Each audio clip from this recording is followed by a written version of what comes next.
Forbidden history. What if Adam was never meant to be remembered as the first human at all? What if the ancient text of Genesis, when read carefully in its original language, does not describe him as the very first man created, but as the first priest, chosen from among others, set apart for a cosmic purpose? What if humanity already walked the earth before Eden, tribes and families spread across the plains, and Adam's role was something else entirely? Not the beginning of biology, but the beginning of covenant. Why does Genesis speak of mankind created in chapter 1, yet only later introduce Adam in chapter 2, with an entirely different vocabulary? Why does the Hebrew use verbs like avad, to serve, to minister, and shamar, to guard, to keep watch? Terms used elsewhere for temple priests, not farmers. Could Eden have been less a garden and more a sanctuary, a holy mountain, a cosmic temple, and Adam its first ordained priest? Consider the mystery of Genesis 1. There, mankind, Adam as a species, is created male and female, blessed, told to multiply and fill the earth. But in Genesis 2, the text narrows. Out of dust, a single Adam is formed, placed not in the wild earth but in a garden temple eastward in Eden. His task? Not simply survival, but liturgy, to work, avad, and to keep, shamar. These are not agricultural verbs alone. Everywhere else in the Torah, they describe the duties of Levites guarding the tabernacle, tending sacrifices, keeping sacred order. Could it be that Genesis 2 is not a second creation story, but an ordination?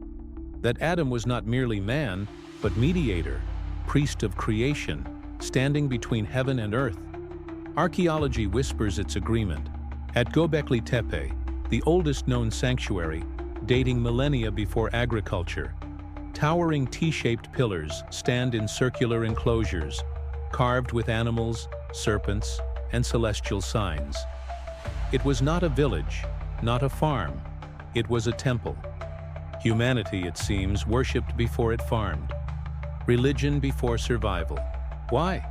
Because some among early humanity were set apart, chosen to mediate with the divine. Could Adam have been one such figure? Not the first to walk the earth, but the first called to walk with God in sacred service? Ancient myth remembers this in fragments. The Sumerians spoke of Adapa, the wise priest of Eridu, chosen by the god Ea to tend the temple, to bring offerings, to mediate between heaven and earth. His name, Adapa, sounds eerily close to Adam. The Greeks remembered Prometheus, not just as a thief of fire, but as a figure who taught men sacrifice and ritual. The Hindus told of Manu, the primal man, who preserved the cosmic order through rites and offerings. Again and again, the first man is remembered not as hunter or farmer, but as priest. Could these be echoes of Adam's true role? Science does not silence the question. Genetics tells us modern humans trace back to a population of thousands, not a single couple. Mitochondrial Eve, Y chromosomal Adam. Statistical ancestors, but never alone. Does this disprove Genesis? Or does it confirm that Adam was never meant to be the first biological human, but the first representative human, the one chosen from the many to bear covenant? If humanity already existed, then Adam's uniqueness was not biological but spiritual. He was priest, not prototype. Theology itself bends this way when read carefully. Paul calls Christ the last Adam, not because he was the second human, but because he was the second priestly representative of humanity. As Adam brought death through disobedience, Christ brought life through obedience. The pattern is priestly: mediation, sacrifice, covenant. If Adam was only the first human, the comparison is thin. But if Adam was the first priest, the parallel blazes with clarity. One priest fell, another priest redeemed. Now imagine this: Eden not as a garden in the sense of wild trees, but as a cosmic sanctuary, rivers flowing like temple waters, cherubim guarding its gates like temple guardians. Adam standing within, clothed not yet in skins but in glory, ministering before God. Humanity outside, multiplying across the land. Adam chosen from among them, brought into the sacred space, ordained to bear creation's destiny. Do you see it? This was not about farming. It was about priesthood.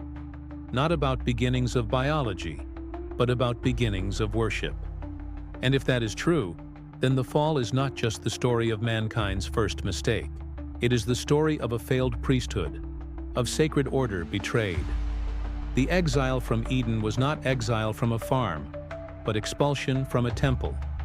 And the story of Scripture ever since has been the rebuilding of that priesthood. From tabernacle to temple, from priest to Christ. The story isn't over. What if Adam was never meant to be remembered as the first man at all, but as the first priest? And what if realizing this changes everything we think we know about the origin of humanity, the purpose of Eden, and the destiny of creation itself? Forbidden history. If Adam was a priest, not the first human, then who were the others outside Eden? The text itself whispers clues.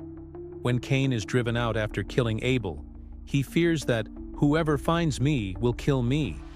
But who were these others, if only Adam, Eve, Cain, and Abel existed? Later, Cain takes a wife and builds a city. Where did she come from? Who populated that city? These questions have haunted interpreters for centuries. But what if the answer is hidden in plain sight? Humanity already existed, scattered across the world, while Adam alone was chosen to be placed in Eden, the sanctuary of God. Genesis 1 speaks of mankind, plural, male and female, created in God's image, blessed to multiply and fill the earth. This is the broad creation of humanity. But Genesis 2 shifts focus.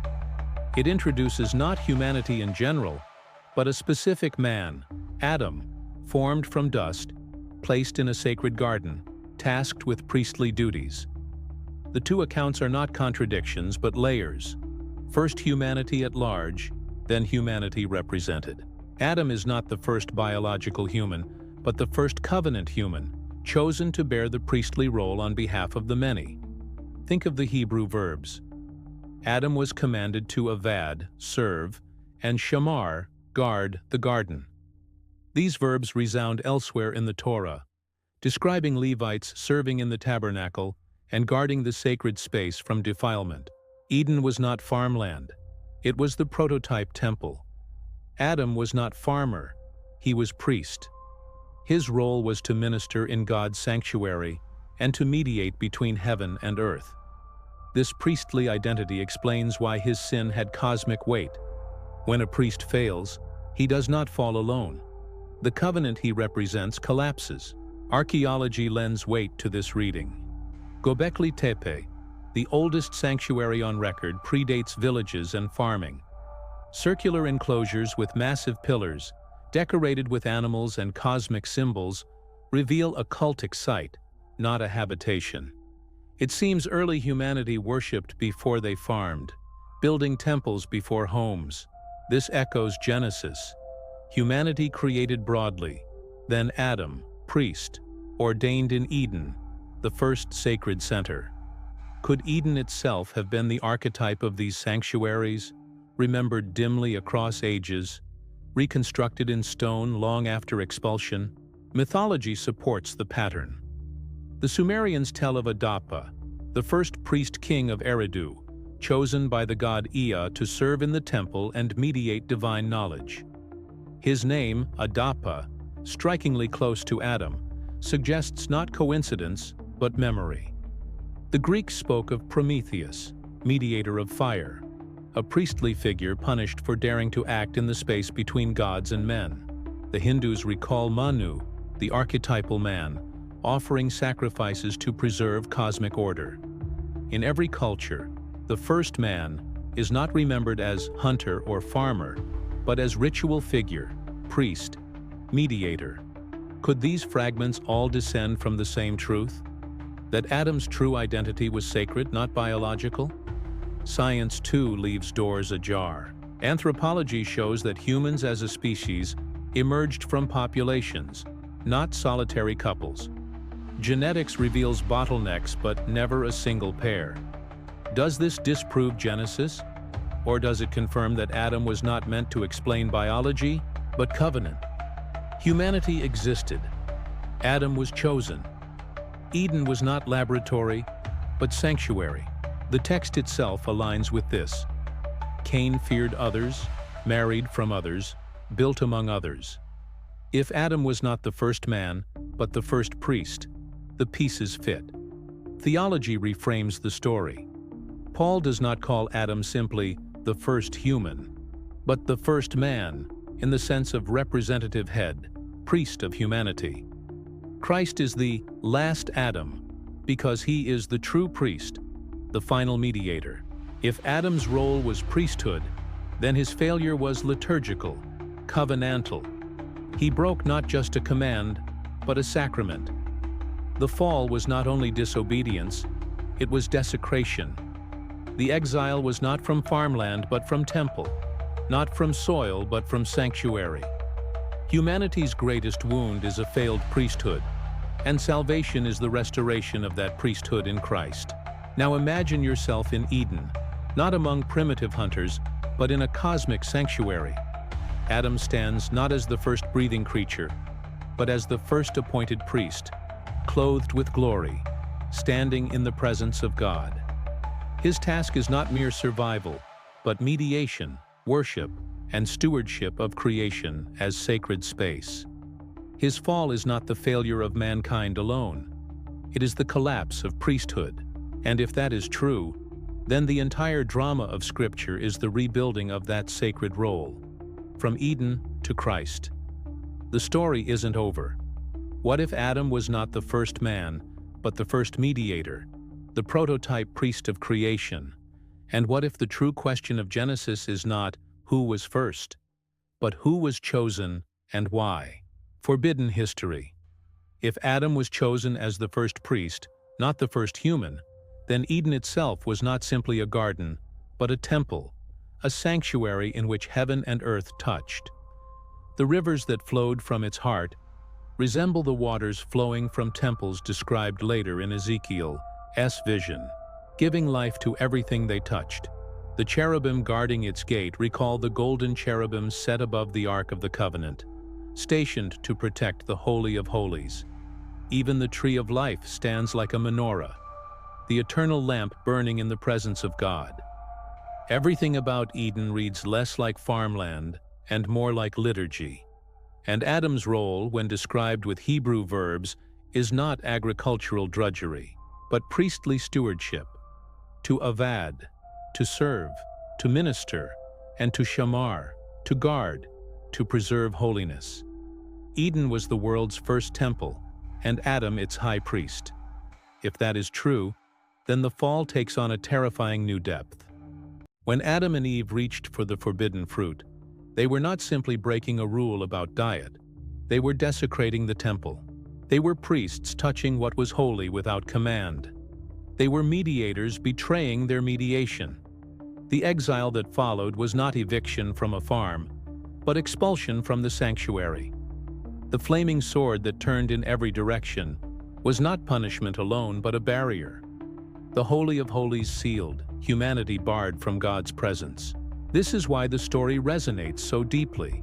It is not about losing paradise, but about losing access to God's dwelling. Archaeology remembers this structure. Consider ziggurats of Mesopotamia, stepped mountains crowned with sanctuaries. They were not houses of common worship, but cosmic mountains, imitations of Eden, where heaven and earth once met. Göbekli Tepe, with its stone circles and animal carvings, feels less like a farm settlement and more like an attempt to rebuild Eden's sanctuary in stone. The Sumerians remembered Eridu, their first city, as home of Adapa, priest of Ea, who served in the first temple. Why did humanity's oldest memories always link civilization with temples? Because the first vocation of mankind was not hunting or farming, but priesthood. Adam's calling was not survival, but liturgy. Myth echoes this truth. In Greece, the first man Prometheus does not farm, He sacrifices fire, mediates between men and gods, suffers for his act. In India, Manu preserves cosmic law by offerings, ensuring creation's survival through ritual.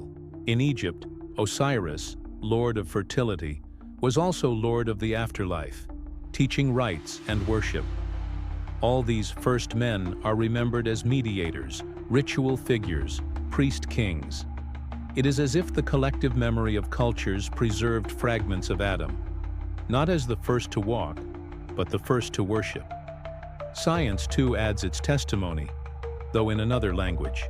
Anthropology finds that religion is humanity's earliest universal behavior.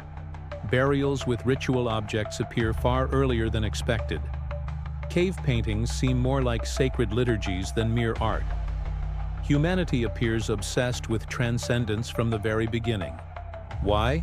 If survival were our only aim, religion makes no sense. Unless, of course, humanity was born into covenant, called from the start to worship. Adam as first priest explains the data. Humans were made for liturgy, not mere existence. Theology, finally, ties it together. If Adam's fall was the collapse of priesthood, then the story of Scripture is the long rebuilding of that role. Noah builds altars, Abraham intercedes, Moses consecrates, Levites guard the sanctuary. Each step echoes Eden, trying to restore the lost priesthood. But all fail until Christ appears as the true high priest, the last Adam, entering not an earthly garden, but the heavenly sanctuary, not with animal blood, but with his own. In him, the Eden priesthood is restored, the barrier lifted, the flaming sword extinguished. Now pause. Imagine Eden again. Imagine Adam not hoeing rows, but tending a sanctuary. Imagine him walking among the trees like a priest among golden lampstands, offering creation back to God as liturgy. And then imagine the shattering moment, the fruit taken, the sanctuary desecrated, the priesthood broken. Do you see how vast this is? Humanity's wound is not hunger or toil, but exile from worship. Our truest need is not bread or shelter, but restored priesthood. The story isn't over. What if Eden was not a garden lost, but a temple broken? And what if all of history since is the story of God rebuilding that temple brick by living brick until the New Jerusalem descends and Adam's priesthood is finally fulfilled? Forbidden history. If Adam was the first priest, then Eve was not simply the first woman, but something far more profound. The first partner in priesthood, the co-mediator of creation. Genesis says she was taken from Adam's side, not his head or his feet, but his rib, close to his heart, an image not of subordination, but of union. Together they were meant to form a priestly pair, mirroring the heavenly council, reflecting male and female, earth and heaven, priest and temple. This was no ordinary marriage. It was liturgy itself embodied in two lives, a covenantal partnership set to minister before God on behalf of all creation. But here lies the mystery. Why was Eve the one who spoke to the serpent? Why not Adam, the one explicitly charged to shamar, to guard the sanctuary? Unless Adam had failed in his priestly duty long before the fruit was taken. His silence, his passivity in the face of the serpent, was the collapse of his guardianship. And Eve, standing alone, was confronted with a radiant being whose words dazzled with half-truths. She was deceived, but Adam was derelict. The fall was not merely about eating, it was about a priest who failed to guard and a sanctuary left undefended. Archaeology remembers female figures in early sanctuaries, often dismissed as fertility idols. But what if they were more? At Çatalhöyük, massive murals depict women enthroned among leopards, guardians of sacred spaces. At Göbekli Tepe, female forms are entwined with cosmic symbols, suggesting not mere fertility, but co-mediation. In Sumerian myth, the goddess Ninhursag creates sacred order beside Enki. In Egyptian tradition, Isis upholds the throne of Osiris, her ritual knowledge essential for his resurrection. Over and over, cultures recall the priestly partnership of male and female, distorted into goddess cults, but perhaps dimly echoing Eden's first couple. Mythology amplifies the theme. The Greeks spoke of Pandora, the all-gifted, whose fateful choice unleashed suffering on mankind. But beneath the patriarchal retelling lies a fragment of truth. Woman as key participant in humanity's destiny, not passive but central. The Hindus told of Shakti, divine feminine energy without which the gods themselves are powerless. Even Norse myth gives us Frigg, whose knowledge surpasses Odin's. Everywhere, ancient voices remember the feminine not as afterthought, but as partner in cosmic order. Could this be the broken echo of Eve's priesthood, lost but never forgotten? Science offers its own perspective. Geneticists trace all living humans back to a mitochondrial Eve, a woman whose mitochondrial DNA flows in every person alive. She was not alone, not the first, but she was a representative ancestor whose lineage survived. Is it coincidence that the biblical narrative also places a woman at the beginning of covenant destiny?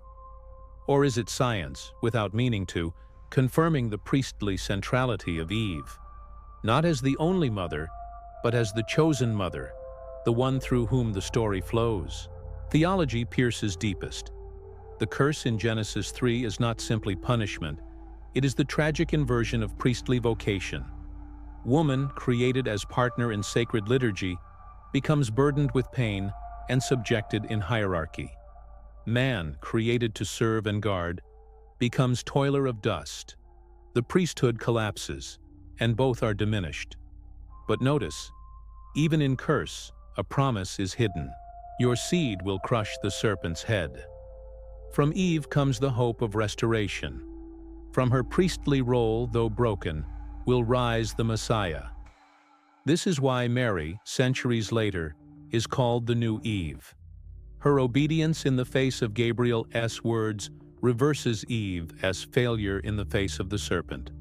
Priesthood restored through a woman's yes. Now picture it. Eden's sanctuary glowing in morning light. Adam and Eve walking as priests, stewards of creation's liturgy. The serpent enters, the first cosmic intruder. Adam should rise, sword of guardianship in hand, to defend the holy place. But he stands silent. Eve engages, deceived not by fruit but by false liturgy, false worship, false wisdom.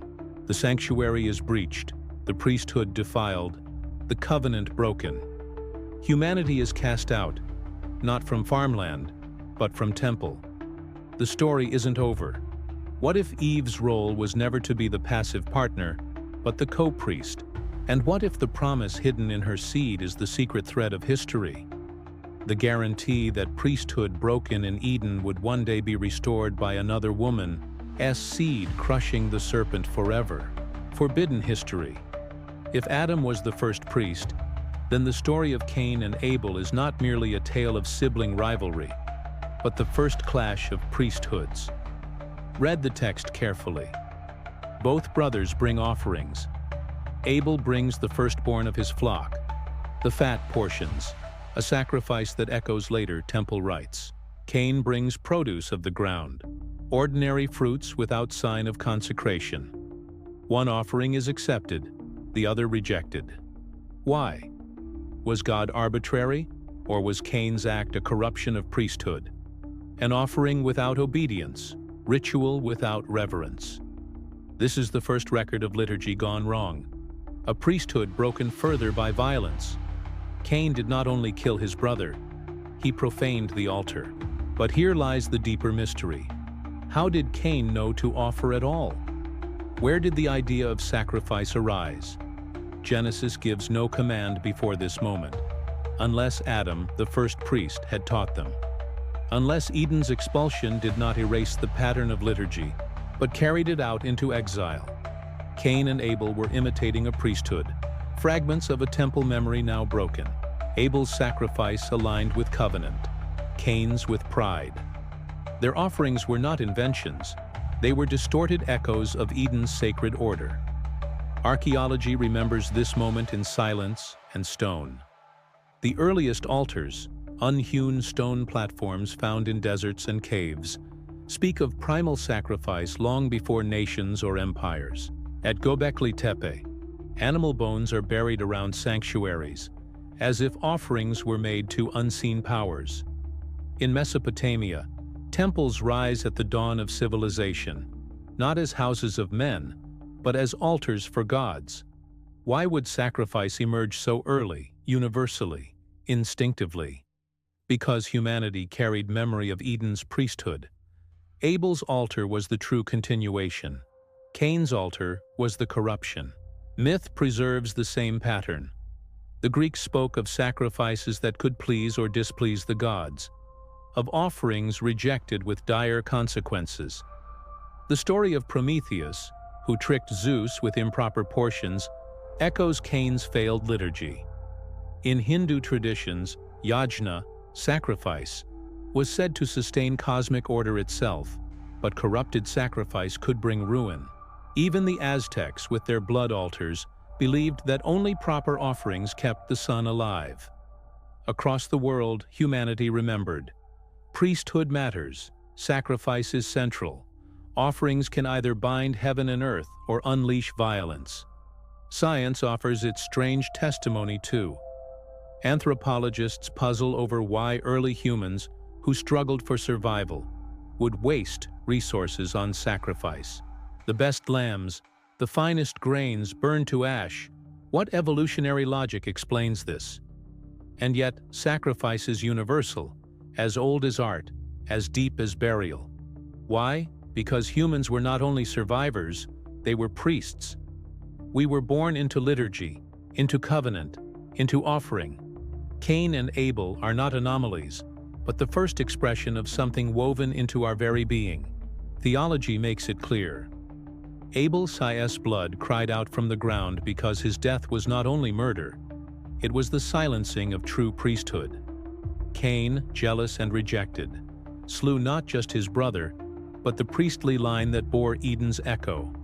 Yet God's response is both judgment and mercy. Cain is marked, exiled, but not destroyed. A false priesthood continues, building cities, forging tools, inventing music, but all without covenant. Meanwhile, Seth is born, and men began to call upon the name of the Lord. Two priesthoods, two civilizations, begin their long war. Cain's city of power, Seth's line of prayer. Now imagine standing at those first altars, one blazing with the fat of lambs, smoke rising as if carried to heaven, the other laden with fruit, impressive yet empty, smoke curling back to earth. Two brothers stand, one accepted, one rejected. Rage burns, blood spills, the altar is stained. Humanity learns a lesson it has never forgotten. Not all priesthoods are true. Not all sacrifices are holy. Not all worship leads to God. The story isn't over.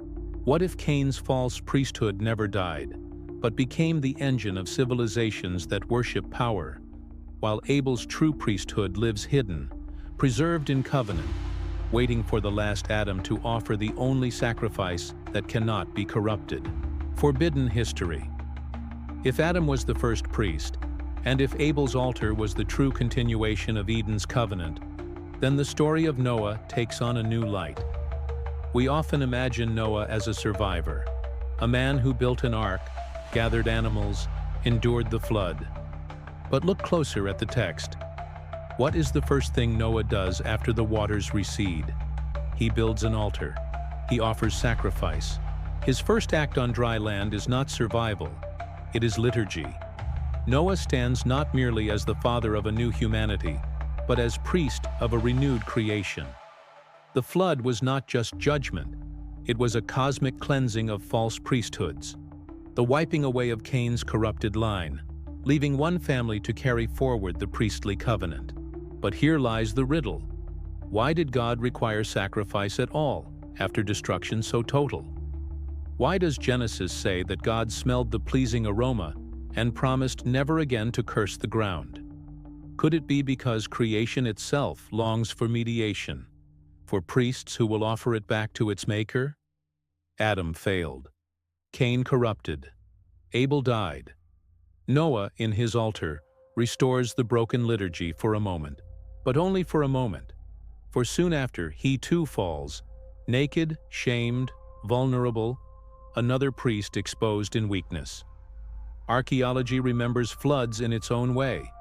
Mesopotamian tablets tell of Utnapishtim, survivor of a great deluge, who also builds an altar and offers sacrifice after the waters. The gods gather like flies around the offering, soothed by the aroma. The parallels with Noah are undeniable. But more than that, they reveal sacrifice as the key detail.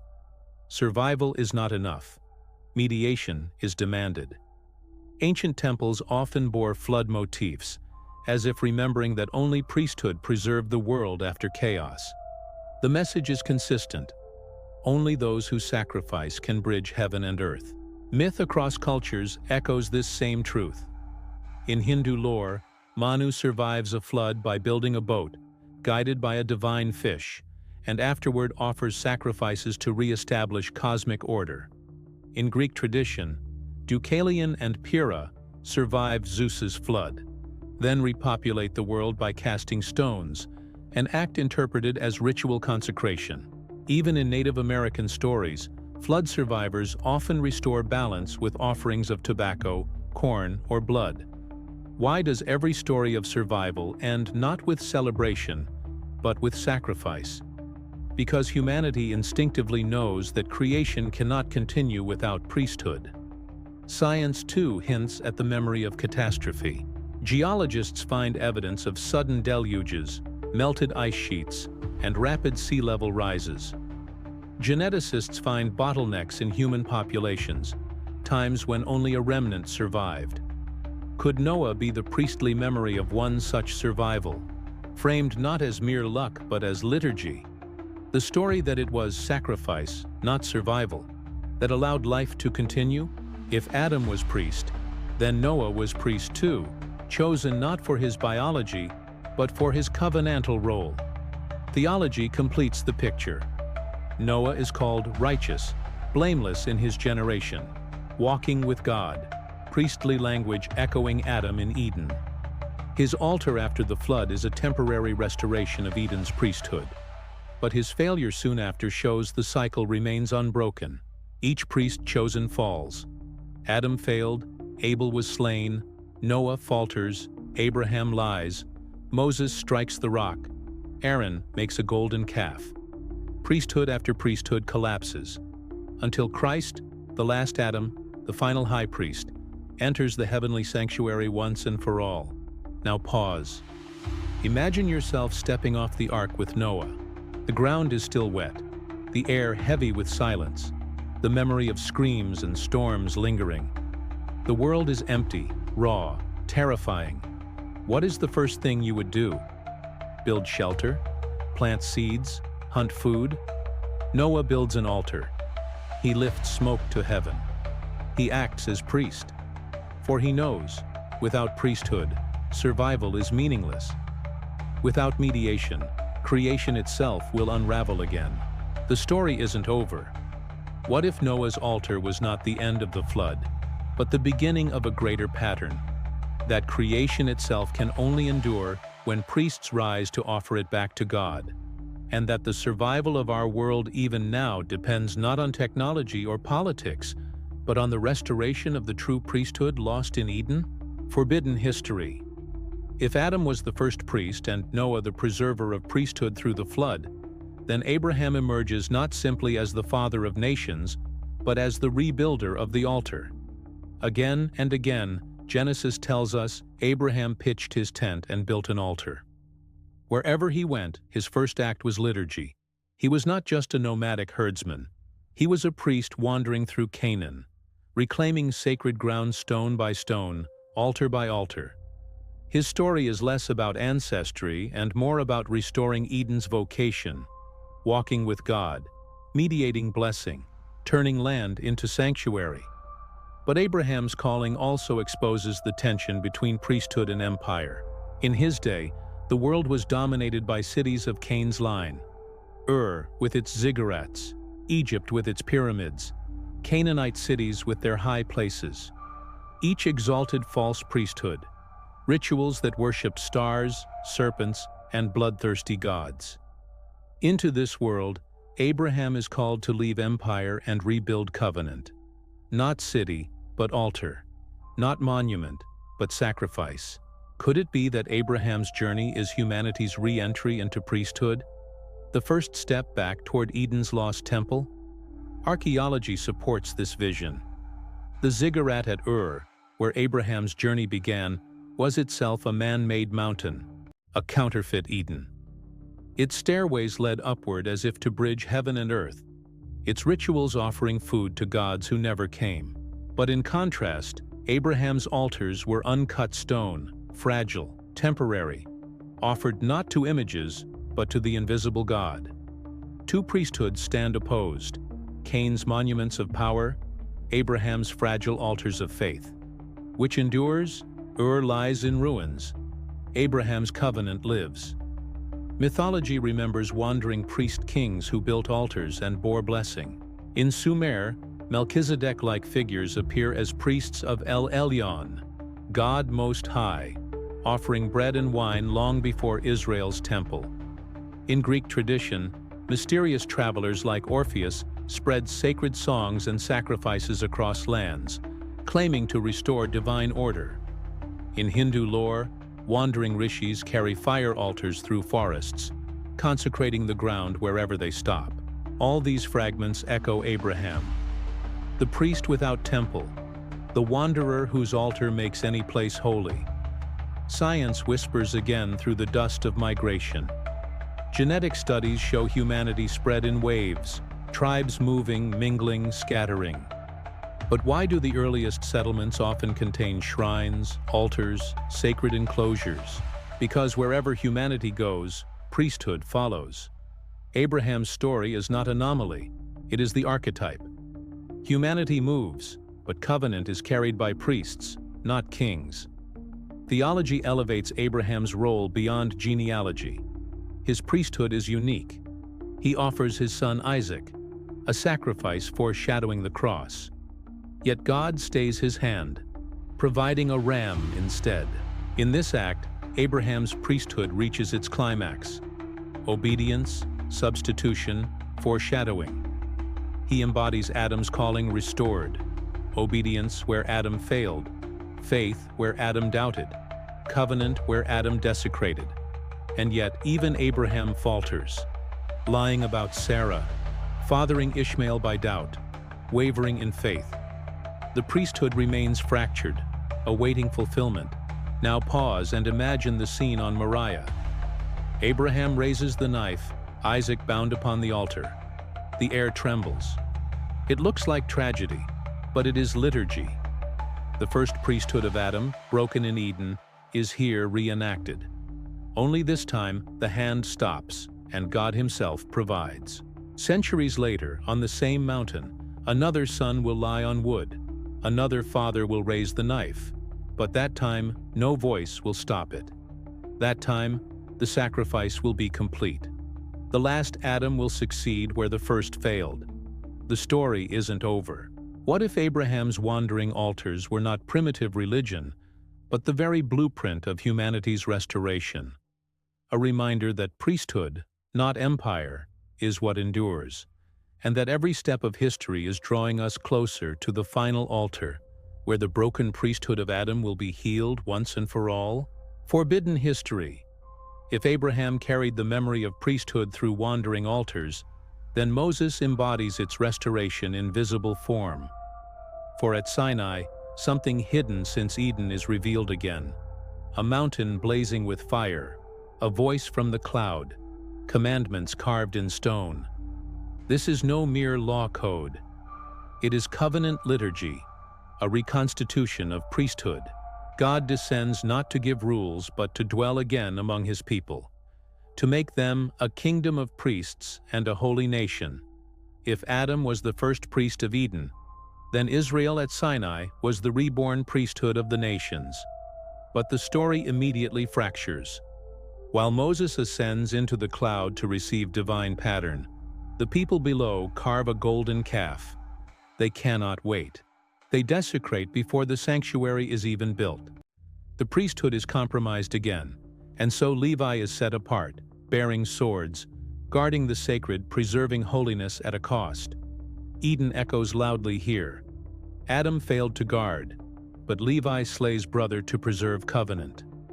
Priesthood now becomes violent, guarded with blood, a shadow of what it was meant to be. The tabernacle that follows is Eden rebuilt in miniature. Its structure mirrors the garden, the lampstand as tree of life, cherubim woven into the veil, altars aligned to heaven.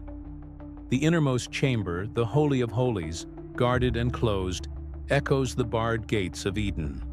Only the high priest may enter, only with blood, only once a year. Do you see it?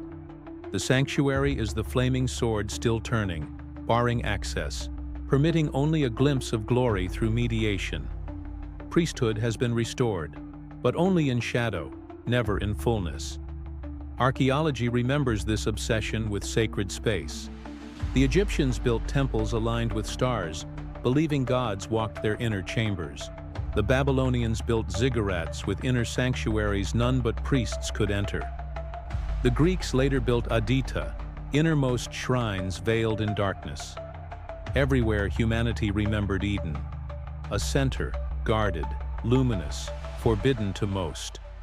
What Israel built at Sinai was not unique, but it was revelation. God himself dictated the pattern, re-establishing the priesthood Adam had shattered. Myth, too, preserves echoes of sacred mountains and chosen mediators. Olympus, where only select figures might tread. Mount Meru in Hindu cosmology, where gods meet sages. Even in Norse myth, Yggdrasil stands as the cosmic tree, its roots and branches linking realms, guarded by priests and gods. All recall the primordial sanctuary, the lost Eden, the center where heaven and earth meet. Moses' Sinai was not myth. It was memory restored. Science even lends its whisper. Anthropologists note that every ancient society has sacred specialists, mediators who interpret the divine, maintain ritual, guard mystery. Why? Because humanity is haunted by memory of lost priesthood. The priest, robed and consecrated, is an echo of Adam, clothed again after nakedness, standing in a space barred to others, carrying sacrifice on behalf of the many. Priesthood is not invention, it is remembrance. Theology sharpens the point. The letter to the Hebrews says plainly, Moses built only a shadow of the true, a copy of the heavenly sanctuary. The priesthood of Aaron could never cleanse fully. Sacrifices repeated endlessly proved their insufficiency. What Adam lost in Eden, what Moses built in shadow, awaited the true high priest. Yet the longing was real. Israel's priesthood kept the memory alive. God desires to dwell, but sin keeps us barred. Only blood can mediate. Only priesthood can bridge. Now imagine standing at Sinai, trembling as thunder shakes the mountain. Imagine seeing Moses descend with his face shining, holding tablets of covenant. Imagine the tabernacle glowing at night, its pillars of cloud and fire guiding the people. Do you feel the awe? Do you feel the terror? This is Eden revisited, but still incomplete, still veiled, still guarded. Priesthood has returned, but not yet restored. The story isn't over. What if Sinai was not the end but the reminder, the shadow pointing forward? That priesthood broken in Eden and echoed in Abraham would one day be fulfilled not in shadow but in substance, not in lamb's blood but in the blood of the last Adam, who would tear the veil and open Eden's sanctuary forever. Forbidden history. If Sinai rebuilt Eden in shadow, then the Temple of Solomon was the attempt to make that shadow permanent in stone. Rising above Jerusalem, glittering with gold, carved with palm trees, pomegranates, and cherubim, the temple was more than a building. It was a cosmic model, Eden reborn, a sanctuary where heaven and earth were believed to meet. Its innermost chamber, the Holy of Holies, held the ark, flanked by cherubim with wings outstretched, just like the guardians at Eden's gate. Every sacrifice, every priestly robe, every lamp that burned was a reminder. The lost priesthood of Adam still pulsed in human memory. But there is a darker truth beneath the brilliance. The very need for such a temple testified that humanity still lived in exile. Only one man, once a year, could enter the Holy of Holies. Only with blood, only with trembling. Solomon's temple was magnificent, yet it remained a closed Eden. The cherubim still guarded. The flaming sword still barred entry. Humanity could approach, but never dwell. Do you see the haunting pattern? The first priest failed, and ever since, priesthood has been a cycle of repetition, shadows pointing forward, never fully restoring. Archaeology confirms the obsession with cosmic temples. At Baalbek in Lebanon, megalithic stones form a foundation so massive it seems built for giants. At Egypt's Karnak, temple avenues stretched for miles, aligning with stars, meant to mirror heaven's order. At Mesoamerican pyramids, rituals reenacted cosmic battles, blood spilled to feed the sun. Why did every civilization pour its wealth into temples? Because they were trying to rebuild Eden's sanctuary. Because humanity cannot escape the memory of the first priest, the first temple, the first liturgy. Cain built cities. Seth's line built altars. Solomon built the temple, and still none could open the way fully. Myth reflects the same yearning. In Greece, the Delphic oracle spoke from a temple over a chasm, breathing vapors from the underworld, a priestess mediating between gods and mortals. In India, towering gopurams rise as gateways to the divine, temples carved with cosmic scenes. In China, the Temple of Heaven served as the emperor's altar to mediate between heaven and earth. Everywhere, the myth is the same. The world is fractured, and only priests in sacred spaces can hold it together. This is Eden's shadow, replayed endlessly. Science, too, whispers of this longing. Neurotheology shows the human brain is wired for transcendence, for ritual, for awe. Anthropologists observe that sacred architecture predates writing in nearly every culture. Why would survival-driven humans carve sanctuaries before alphabets? Because memory of Eden was older than memory of words. Priesthood is not cultural invention. It is embedded in human nature, written in blood and bone. Theology tells the tragic truth. Even Solomon, wisest of kings, fell into idolatry, his temple eventually destroyed. Priests grew corrupt, sacrifices mechanical, liturgy hollow. The prophets thundered that God desired mercy, not sacrifice, hearts, not burnt offerings. The temple stood, but its priesthood was broken, another failure in the long chain. And yet in these failures, hope sharpened. A priest would come not in Levi's order, but in the order of Melchizedek, eternal, uncorrupted. The shadow longed for substance. Now imagine standing in Jerusalem as pilgrims filled the temple courts. You smell incense, hear animals bleating, see priests in gleaming robes, Levites chanting psalms. You look toward the inner veil, knowing behind it dwells the presence of God, and you realize you cannot enter. No one can. The way remains barred, Eden still closed. The temple dazzles, but it is only a copy, a reminder of exile. The story isn't over. What if the temple, with all its beauty and blood, was never meant to be the end, but only the signpost pointing forward? What if the true priesthood, the one Adam failed, the one every altar and temple longed for, was waiting for the day when the veil would tear, the barrier fall, and Eden's sanctuary open once more? Forbidden history. If Adam was the first priest, if Noah preserved priesthood through the flood, if Abraham built wandering altars, if Moses raised a tabernacle, and if Solomon's temple shone as Eden in stone, then all of these stories converge toward one figure, the last Adam, Christ. For in him the priesthood is no longer shadow but substance, no longer repetition but completion. He is not merely a descendant of Adam. He is Adam's fulfillment. He does what the first priest could not. He guards the sanctuary, resists the serpent, and offers the perfect sacrifice not of lamb or grain, but of his own blood. Look at the patterns. Adam was placed in Eden to avad and shamar, to serve and guard, but he failed. Noah offered sacrifice, but fell into shame. Abraham offered his son, but was stopped. Moses consecrated a tabernacle, but broke faith at the rock. Aaron offered incense, but built a golden calf. Solomon raised a temple, but fell to idols. Every priest before him failed, because every priest carried the fracture of Adam. Only Christ, the last Adam, could restore Eden's priesthood fully. When he died, the Gospels say the veil of the temple tore from top to bottom. Do you see? The cherubim no longer guard.